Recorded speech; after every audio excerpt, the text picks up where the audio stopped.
Hi guys, welcome back to my YouTube channel. I'm Dr. Fatma Salim. Today I will be addressing on some issues which I don't know. Let's decide if this should be included in the SGBV or sexual transmitted, uh, sorry, sexual and gender-based violence or not.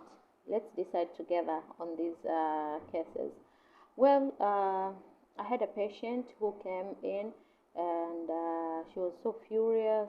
She was like, yeah, like really, really angry and all that. So I asked her what was the issue and all that, and she was like, I think I have a sexual transmitted disease. I'm querying that my husband has transmitted this disease to me because it has happened previously. I've had this issue, and we've had a, a talk with him, and he denied having ever slept outside with or with another woman or anything, in the past. But we don't stay together. He usually works elsewhere, so he came back like 2 days ago. But after he came back, I've experienced some symptoms which I think there's indication of a sexual transmitted disease. So I'm here to know, but I'm actually very sad and very angry because I've really behaved. I stay like this decent married woman.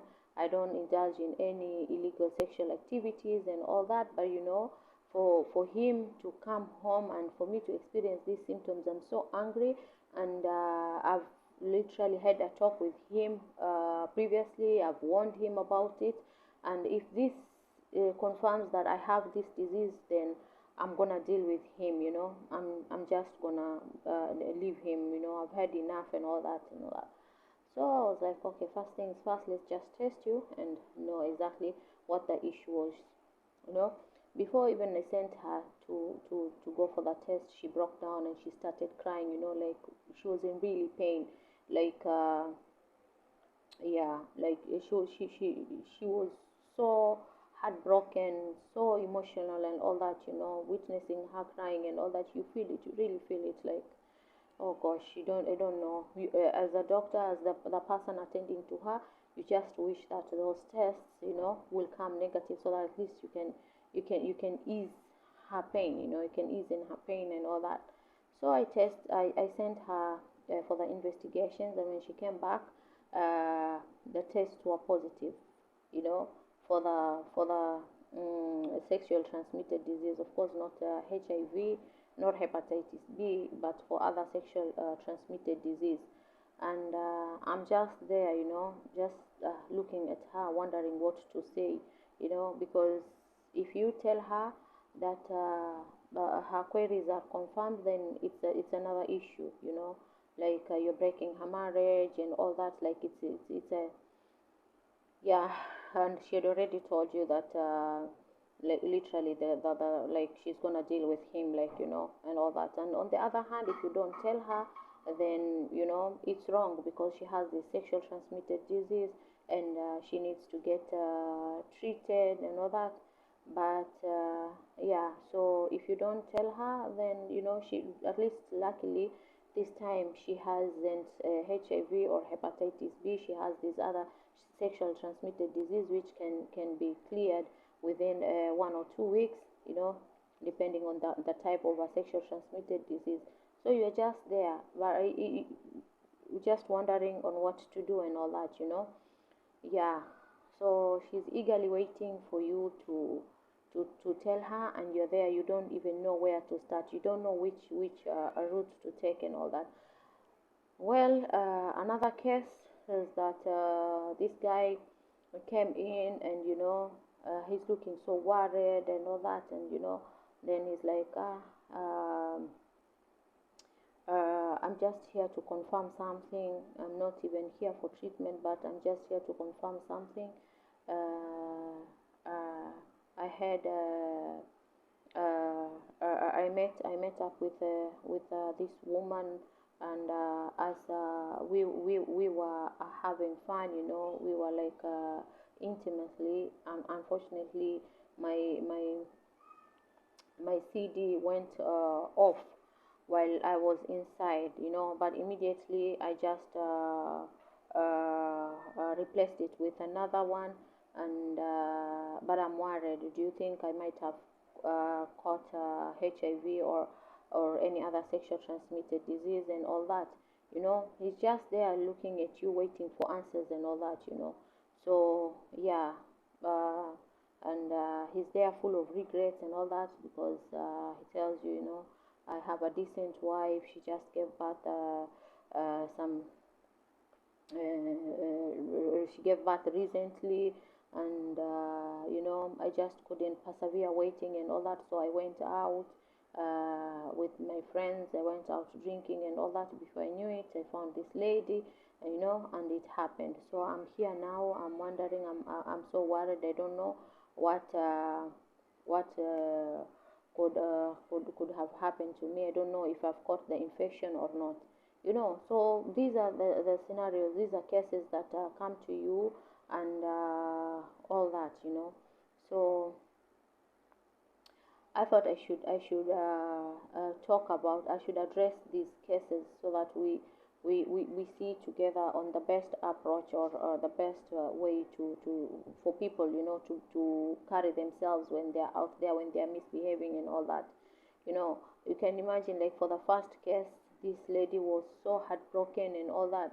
So for the guy who has been sleeping around, given that the lady says that it wasn't the first time that she had caught this infection and all that, like, this guy has been causing her to get these sexual transmitted diseases and all that.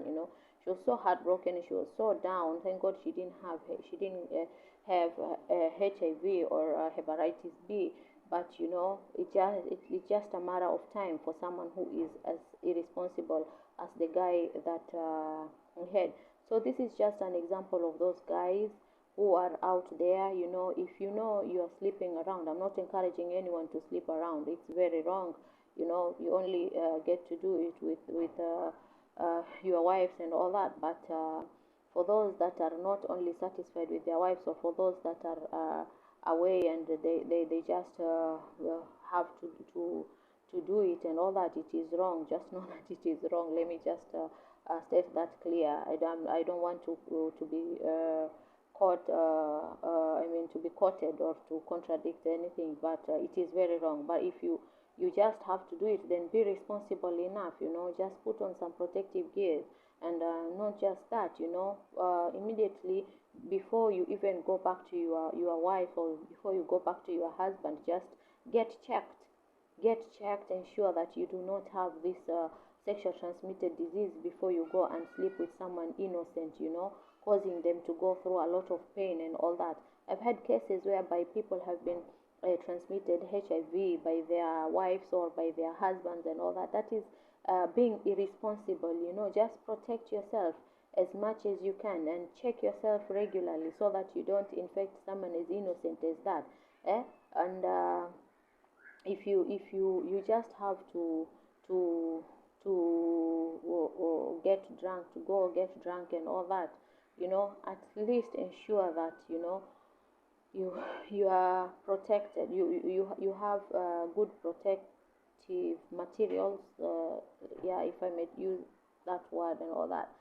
Just protect yourself, so that you don't go and infect someone else. You can imagine those who have been infected by their partners, have been infected serious sexual transmitted disease, such as HIV or hepatitis B, and all others, which require a long-term medication, or which have no cure. You can imagine what they go through and all that. So I thought I should just address this. People should be responsible enough.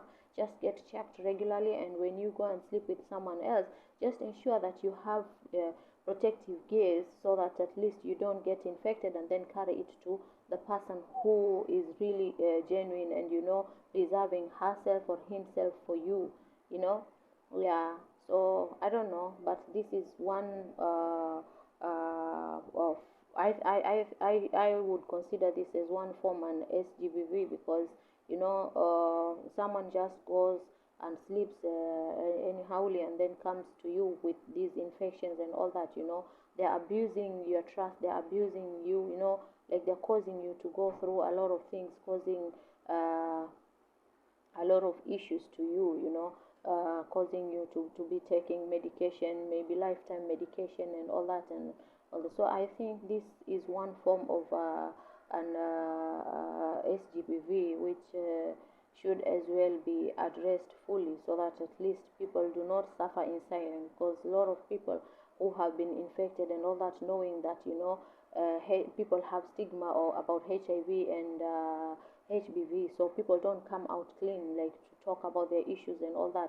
Once someone has been infected and they know that their partner has infected them with this, they just keep quiet and suffer silently, because they don't want to be, categorized or isolated by the society and all that. So, in my opinion, I think this is one form of an SGBV, and it should be included. I don't know what you think. Kindly subscribe and share. Please like my videos. Help me grow this channel, because I really depend on you for this channel to grow. I very much appreciate those that have been those that have subscribed and have been sharing my videos or liking, or those that have supported me in one way or the other. Thank you so much. Till next time, let me know what you think. Thank you.